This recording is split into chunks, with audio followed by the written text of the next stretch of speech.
सभी लोग शॉक हो गए थे जब गोकू अरीना के बीच खड़ा होता है। उसके आसपास एक ऐसी रोशनी चमक रही होती है जो किसी ने पहले कभी नहीं देखी थी।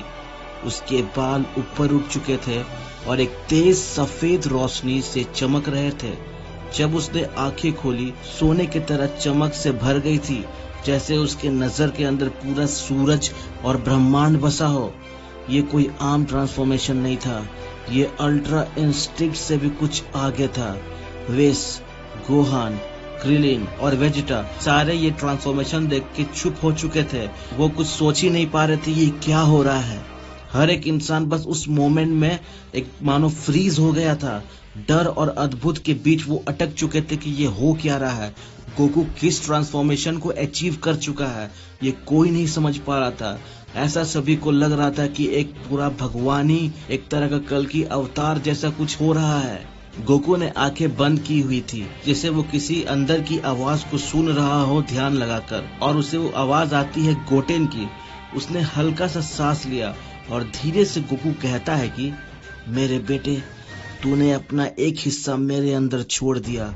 तेरी ताकत, तेरा दर्द, तेरा भरोसा मुझ पर कुछ भी बेकार नहीं जाएगा, ये मैं वादा करता हूँ। और फिर गोकू ने आंखें खोली।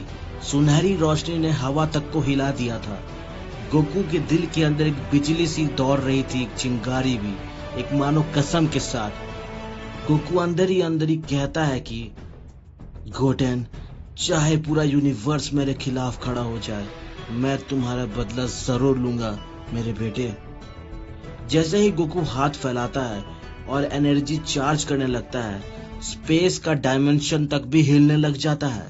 उसकी दहाड़ से जमीन तक हिल जाती है। आसमान टूट जाता है, जैसे मानो नीचे तक धरती फट गई हो। ऐसा लग रहा है पूरा प्रलय आ गया है। गोकू के दोस्त संभल नहीं पा रहे थे गोकू की इतनी एनर्जी को देख के।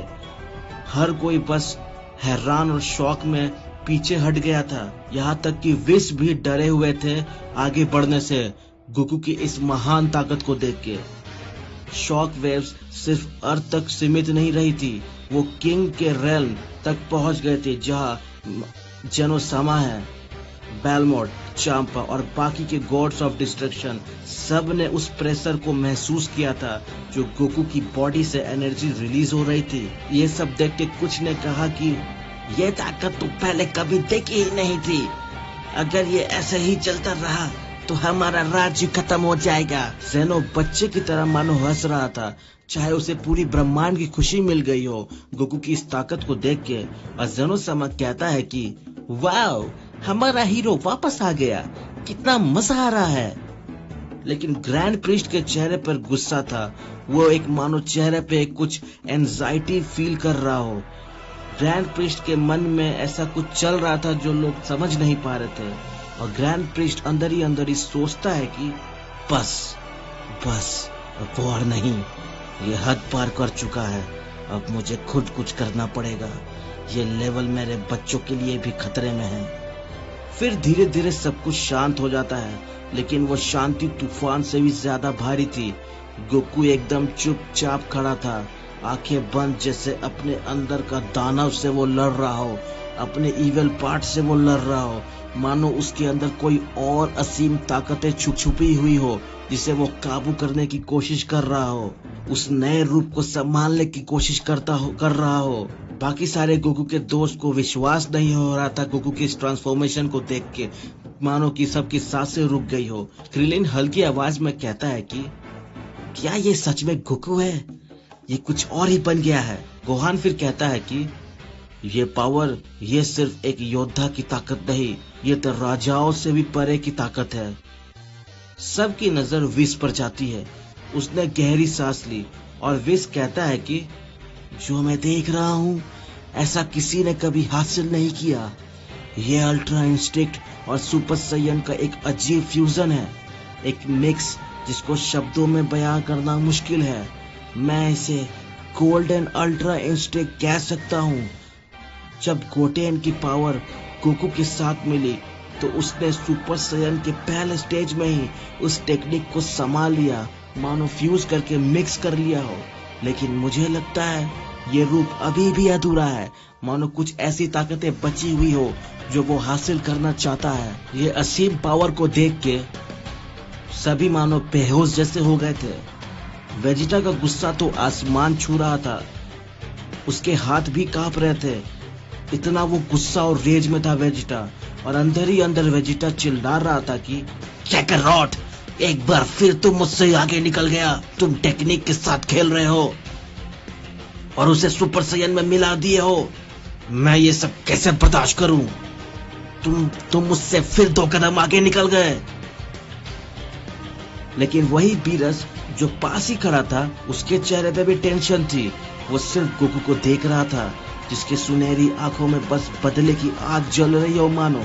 गोकू बीरस की तरफ धीरे धीरे चलने लगता है और हर कदम जैसे हवा को चीर रहा हो और सबकी सांसें थम जाती है जब गोकू आगे बढ़ने लगता है। ये सब देख के विस का पसीना छूट जाता है। वो उस विस की हालत खराब होने लगती है गोकू की इस महान ताकत को देख के। उसके दिमाग में अनेक उलझन भरी सोच दौड़ रही थी।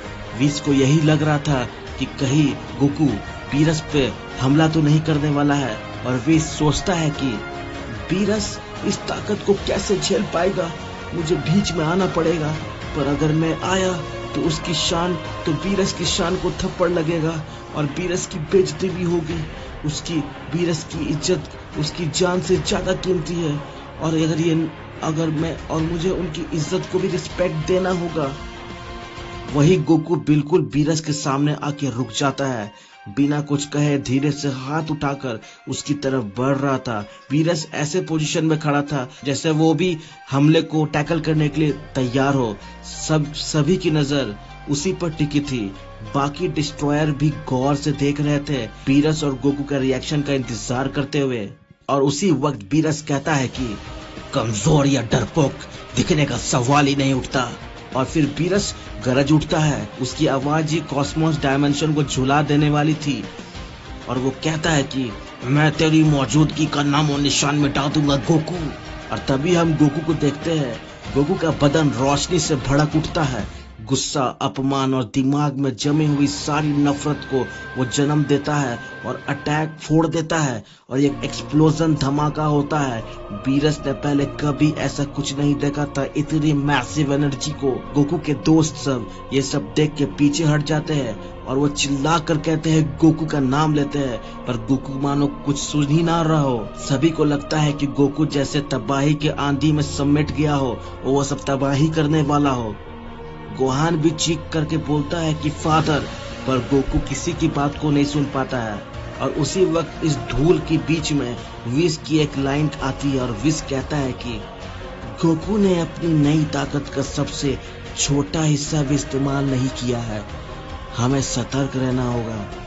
गोकू एक नई महान ताकत को पा चुका है और हमें उसे कम नहीं आंकना चाहिए। पल एकदम के लिए खामोश हो जाता है और फिर धूल चली जाती है। जो बीरस और गोकू के बीच लड़ते वक्त धूल उठी थी। और जब धूल हटती है तो हम देखते हैं कि गोकू वही खड़ा था, बिल्कुल वैसा ही एज इट इज। गोकू का हाथ अभी भी बीरस के तरफ था और गोकू के शरीर पर एक भी निशान नहीं था, ना कोई कट, ना कोई घाव, ना कोई चोट। और सबसे अजीब, उसके चेहरे पर बिल्कुल शांत तस्वीर थी, शांत इमोशन था, चाहे मानो वो खड़े खड़े मेडिटेट कर रहा हो, जैसे उसने कुछ महसूस ही नहीं किया हो। और इधर बीरस की आंखें और भी फैल गई। उसका बदन पहले से ज्यादा कांप रहा था। किसी और प्लेनेट पर चांपा चुपचाप ये सब देख रहा था, दांत जमीन पर चबाते हुए। चांपा को गुस्सा इसलिए नहीं आ रहा था कि बीरस पर हमला हुआ है, बल्कि इसलिए कि बीरस का सामना गोकू जैसा एक सायन कैसे कर सकता है। चांपा जोर से हाथ पीटता है और चिल्लाता है कि लानत है, वो गोकू कैसे कर सकता है ये, और हमेशा वो अपनी हद पार कर देता है। मैं उसको और आगे बढ़ने नहीं दूंगा। लेकिन वही वैडोस धीरे से कहती है कि जो आप सोच रहे हो उस रास्ते पर मत चलो चांपा। अभी अगर ये सब करने की तुम साजिश करते हो तो तुम अपनी बर्बादी को खुद स्वागत करोगे। जो तुम देख रहे हो वो तुम्हारा भी हाल हो सकता है। और वो तुम्हारे पास भी पहुंच सकता है गोकू। गोकू ने फिर से अपनी सुनहरी चमकती आंखें बीरस की तरफ घुमाता है।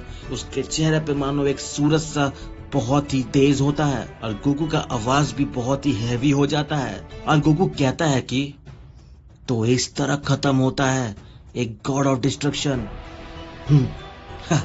मैंने सोचा था तुम मुझे कम से कम थोड़ा हिला तो दोगे, मुझे टक्कर तो दे पाओगे बीरस। लगता है मुझे तुम्हारा इरेजर खत्म करना पड़ेगा और तुम्हें इस यूनिवर्स से ही इरेज करना पड़ेगा बीरस। और ये सब कहने से पहले ही गोकू बिजली की तरह गायब हो जाता है और वो तुरंत बीरस के सामने फिर नजर आता है।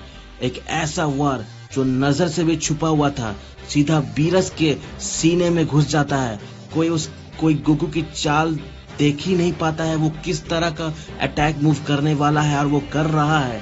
ये सब देखकर विस हैरान होकर कहता है कि वो स्पीड, मैंने कभी ऐसा नहीं देखा, इतनी स्पीड। और इधर हम देखते हैं कि बीरस जोर से जमीन पर टकरा जाता है। उसका शरीर पिघल सा गया है, सांस उसकी फूलने लगती है और वो मदद के लिए चांपा को बुलाता है बीरस। गोकू चैन से भरी कदमों से आगे बढ़ रहा था। उसके हर कदम पे मानो पावर, घमंड सब कुछ दिखाई देता है।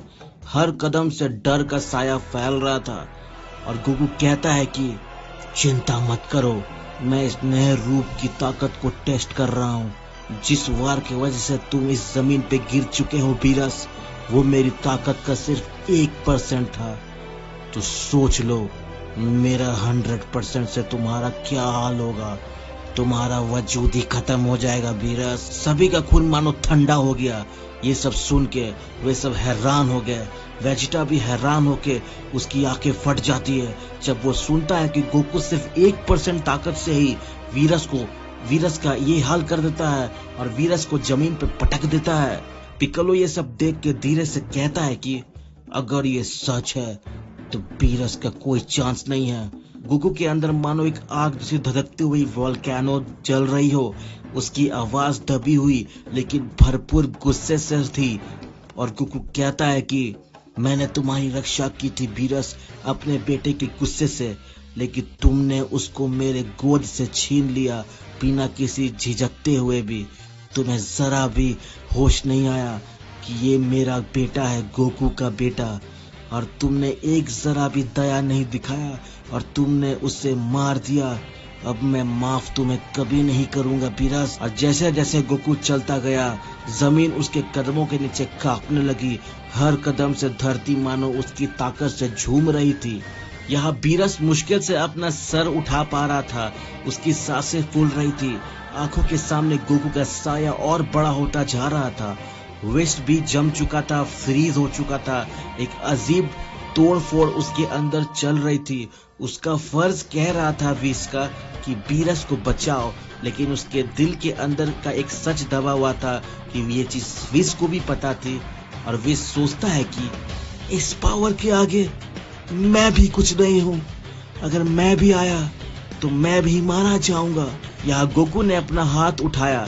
सुनहरी पावर, कॉस्मिक डिवाइन पावर उसके चारों तरफ घूमने लगती है और गोकू की आंखें जलती हुई बीरस पर टिक जाती है और गोकू की आवाज बर्फ जैसी ठंडी और सीधी होती है और वो कहता है कि यह तुम्हारा अंत है बीरस। लेकिन जैसे ही गोकू अपनी ताकत रिलीज करने के लिए हाथ आगे बढ़ाता है, स्पेस खुद कांपने लगता है। जेनो के महल से एक बहुत ही अजीब आवाज पूरे ब्रह्मांड में गूंजती है। सभी ये आवाज समझ जाते हैं कि ये ग्रैंड प्रिस्ट की है और ग्रैंड प्रिस्ट उसकी आवाज गुस्से से ऐसी थी जैसे स्वर्ग भी कांप रहा हो। और ग्रैंड प्रिस्ट कहता है कि विस, तुम्हें वीरस को बचाना होगा। तुरंत तुम बीच में जाओ और इस ताकत को रोको। ग्रैंड प्रिस्ट की आवाज किसी डिवाइन हुकुम जैसे थी। विस के पास अब मना करने का कोई रास्ता नहीं था क्योंकि ग्रैंड प्रिस्ट का ये आदेश था। एक पल में अपनी सबसे तेज मूवमेंट को तोड़कर विस ने समय और स्पेस की बैरियर चीरते हुए गोकू की तरफ झटपट से आगे बढ़ता है। धरती मानो फट गई हो, आसमान में धूल और बिजली का तूफान उठ गया हो। क्रिलिन चीख पड़ता है ये सब देख के। ये क्या हो रहा है? विस ने गोकू पर अटैक करता है। गोहान एकदम ये सब देख के फ्रीज हो जाता है। गोहान की आंखें देख रही होती है ये सब कुछ, लेकिन उसका दिमाग ये सब प्रोसेस भी नहीं कर पाता है कि ये सब हो कैसे रहा है। वेजिटा ने अपने हाथ पीछे ले लेता है, दांतों से आवाज निकलते हुए वेजिटा कहता है कि असंभव, विस ने काकारोट के खिलाफ कदम उठाया, उसे क्या अपनी जान प्यारी नहीं है। जैसे ही थोड़ी देर में धूल हटती है और सब कुछ साफ होता है, हम देखते हैं कि गोकू वही था, अपनी जगह पर सीधा खड़ा, ना गिरा हुआ, ना थोड़ा सा भी हिला। बस उसके गले पर एक हल्की सी लाल रेखा, एक छोटी सी चोट, फिर भी उसका चेहरा बिल्कुल शांत था, जैसे मानो कुछ हुआ ही नहीं है। विस ने बीरज को दूर खींच लिया था। उसके चेहरे पर पहली बार इतनी गंभीरता थी और टेंशन थी, क्योंकि हमने देखा है कि विस एकदम शांत और काम रहता है। विस की आवाज तेज और मानो कमांड देने वाली थी। बस गोकू, अब यहाँ रुक जाओ, तुम पूरे ब्रह्मांड पर तबाही ले आओगे, ये तुम नहीं कर सकते। खुद को पहचानो गोकू, तुम कौन थे और अब तुम क्या हो गए हो। इतना भी गुस्सा और इस बदले की आग को जलने मत दो कि तुम अपने स्वरूप को ही जला दोगे। लेकिन गोकू का जवाब उससे भी ज्यादा ठंडा और जालिम भरा होता है और गोकू कहता है कि तबाही बीरस ने शुरुआत की थी जब उसने मेरे बेटे को मारा, और तुम विस, तुमने अपनी बर्बादी खुद बुलाई है। मैं तुम्हारी दखलंदाजी नहीं भूलूंगा, चाहे पूरे यूनिवर्स मेरे खिलाफ ना हो जाए। मैं अपने बेटे का खून कभी नहीं भूलूंगा, मैं बदला लूंगा और अगला नंबर तुम्हारा है विस। और फिर गोकू हिलता भी नहीं है और दिखता भी नहीं है किसी को, बस एक चमक दिखाई देती है, एक रोशनी छोटी सी, और वो विस तक पहुंच जाता है मानो सोनिक स्पीड से। उसका वार ऐसा था जैसे पूरी धरती को तोड़ दे। जिंदगी में पहली बार विस का शरीर पीछे उछल गया, जोर से जमीन पर टकरा जाता है। सबके मुंह से एक सांस निकल गई, शौक और डर के साथ। जेनो के पैलेस में ग्रैंड प्रिस्ट गुस्से से कांप रहा था, उसकी हाथें पीछे हो गई थी ये सब नजारा देख के।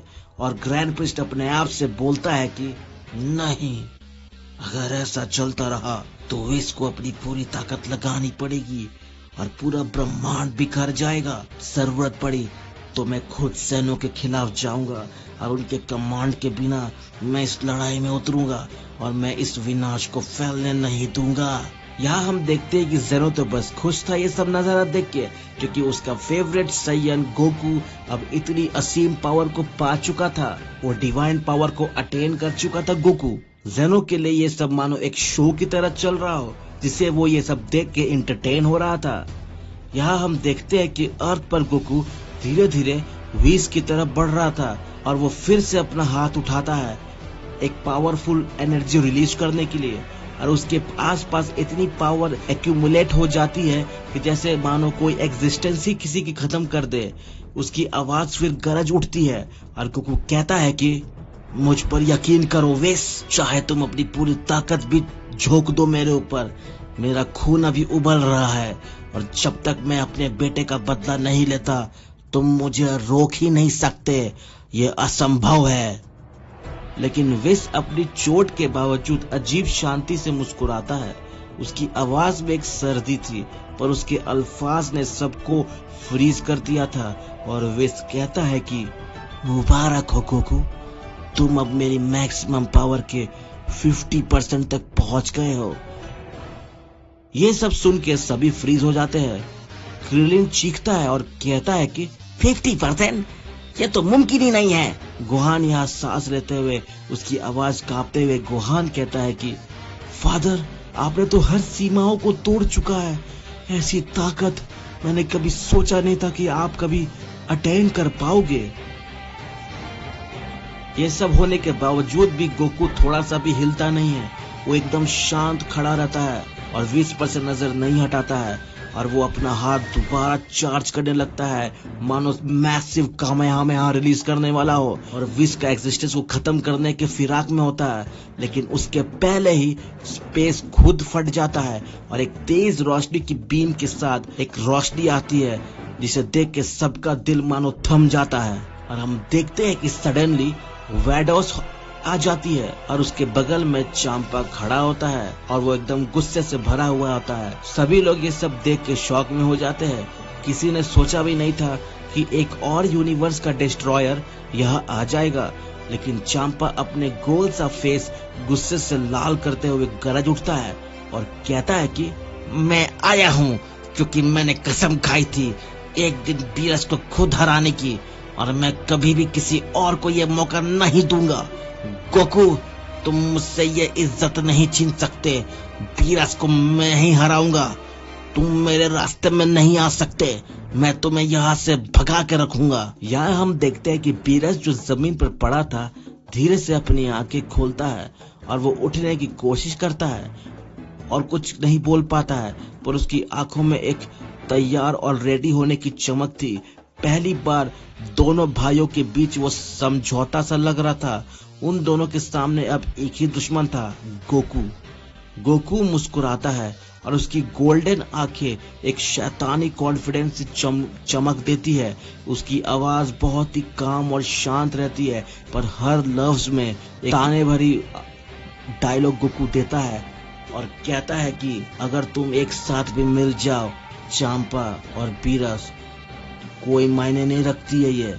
मैं चाहूं तो तुम दोनों को सेकंड्स में मिटा सकता हूं, लेकिन चलो तुम्हें 1 मिनट का मौका देता हूं और 1 मिनट का मजा मैं भी थोड़ा कर लेता हूं। और हम देखते हैं कि दोनों डिस्ट्रॉयर्स के चेहरे पर इंसल्ट का आग भड़क उठती है, क्योंकि गोकू ने दोनों डिस्ट्रॉयर्स की तौहीन की थी। दोनों डिस्ट्रॉयर्स गोकू और चांपा साथ वो अटैक करते हैं, लेकिन जैसे ही उनके हाथ गोकू के पास पहुंचते हैं वे मानो खुद ब खुद फ्रीज हो जाते हैं, जैसे कि इनविजिबल पावर उन्हें पकड़ लिया हो। अगले ही पल गोकू ने अपना ऑरा रिलीज करता है और एक आग का पहाड़ फट जाता है। लाइट ने पूरा बैटलफील्ड जला दिया है मानो, और दोनों डिस्ट्रॉयर्स हवा में उड़ जाते हैं किसी अननोन एनर्जी से टकराते हुए। फिर भी दोनों डिस्ट्रॉयर्स हार नहीं मानते हैं। वो दूर खड़े होकर अटैक की तूफानों से लड़ते हैं, लेकिन हर ब्लास्ट गोकू के पास आते ही हवा बन जाता है, मानो चाहे कोई भी एनर्जी गोकू तक पहुंच नहीं पाती है। गोकू सारी एनर्जी को मानो कुछ ही पलों में खत्म कर दे रहा हो। गोकू पे कुछ भी असर नहीं हो रहा है।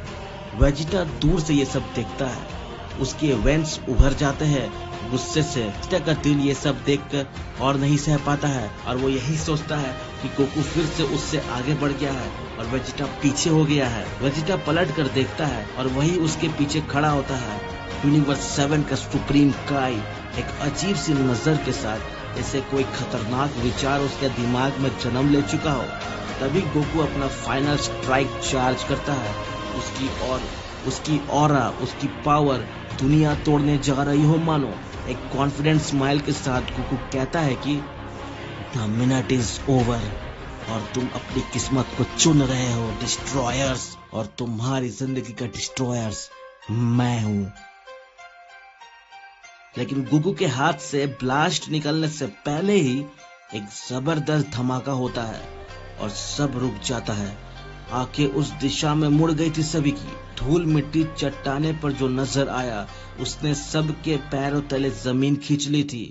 सुप्रीम काय जमीन पर पड़े थे बेजान, उसका ऑरा गायब हो चुका था।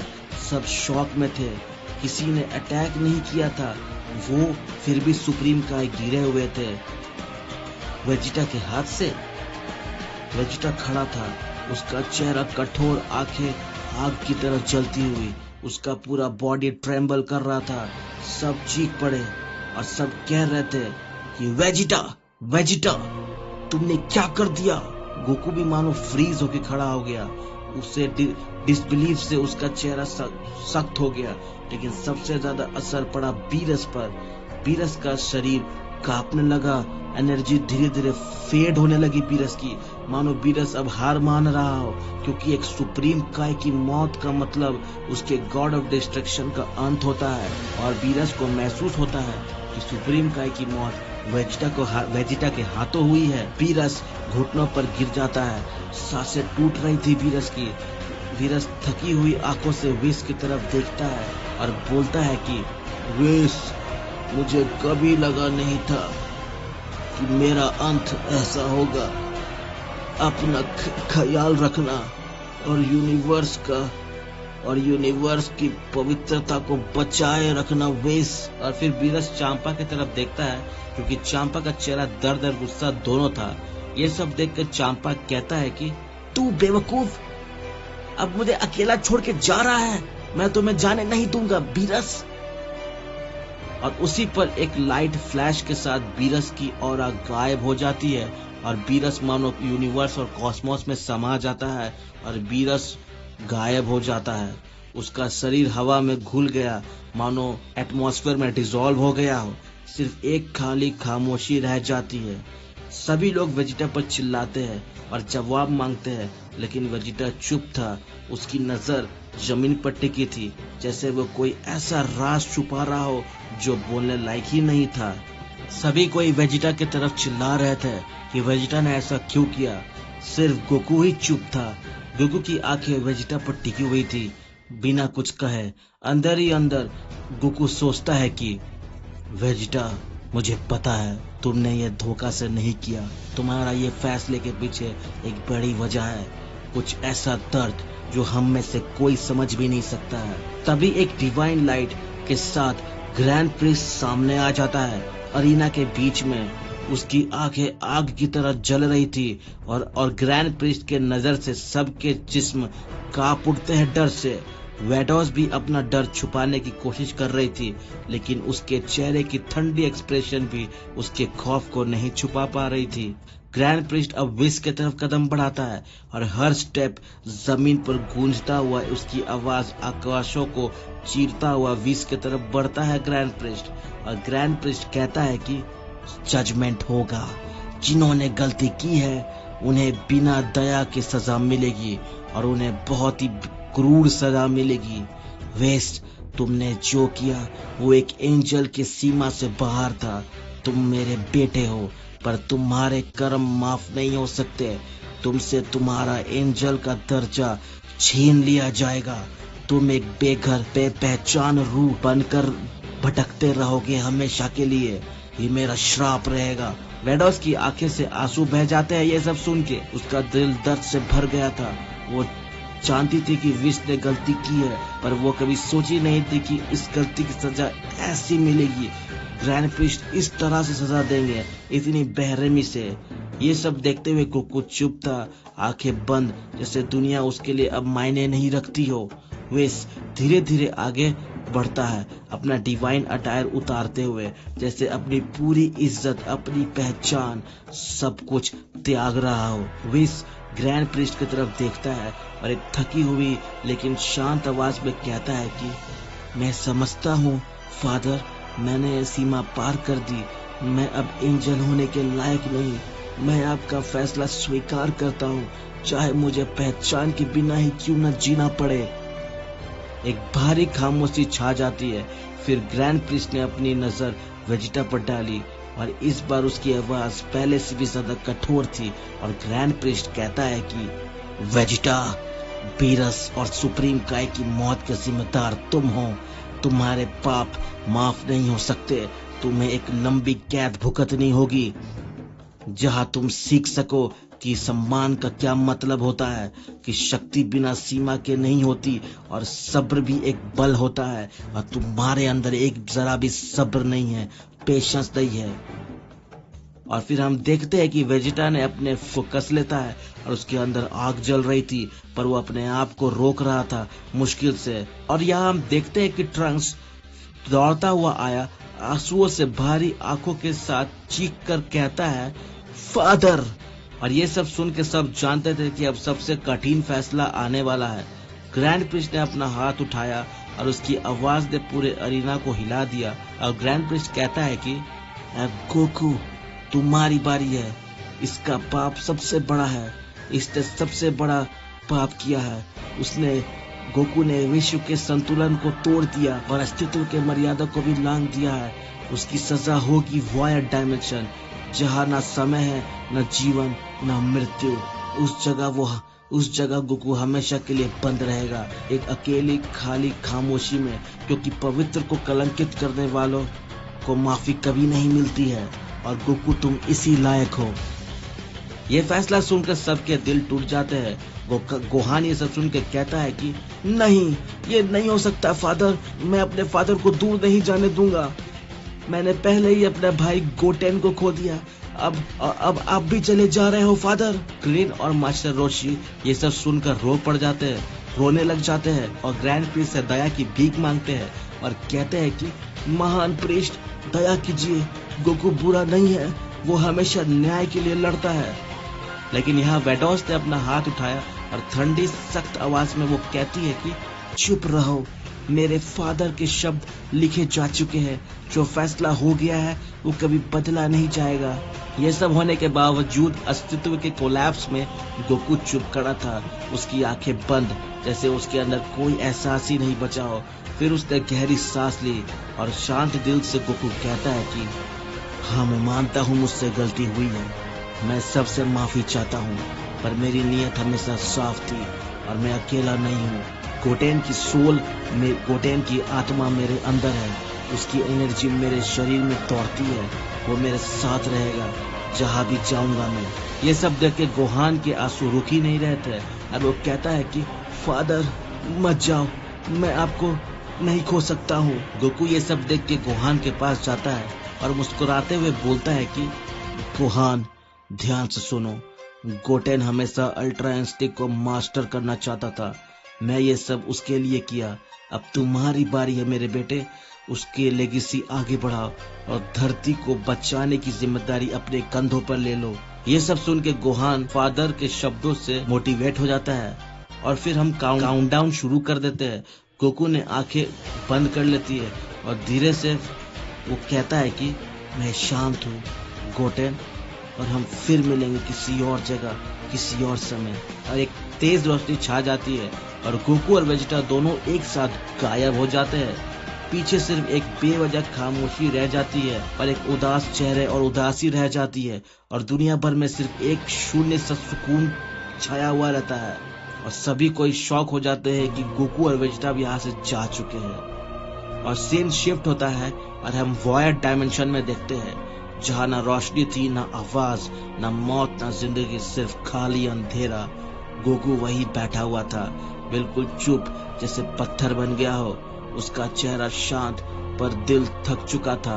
सोचने की वो कोशिश करता है पर उसके ख्याल भी धुंधले पड़ जाते हैं और फिर गायब हो जाते हैं। तभी दूर अंधेरे के कोने से एक मिस्टीरियस चेहरा बनने लगता है। उसकी आंखें धुंधली सी चमक रही थी। वो धीरे से फुसफुसा कर बोलता है कि एक नई रूह, एक नई आत्मा आई है, ऐसा कई युगों से नहीं हुआ था, बहुत इंतजार किया है मैंने, शायद अब मेरा वक्त आ गया है।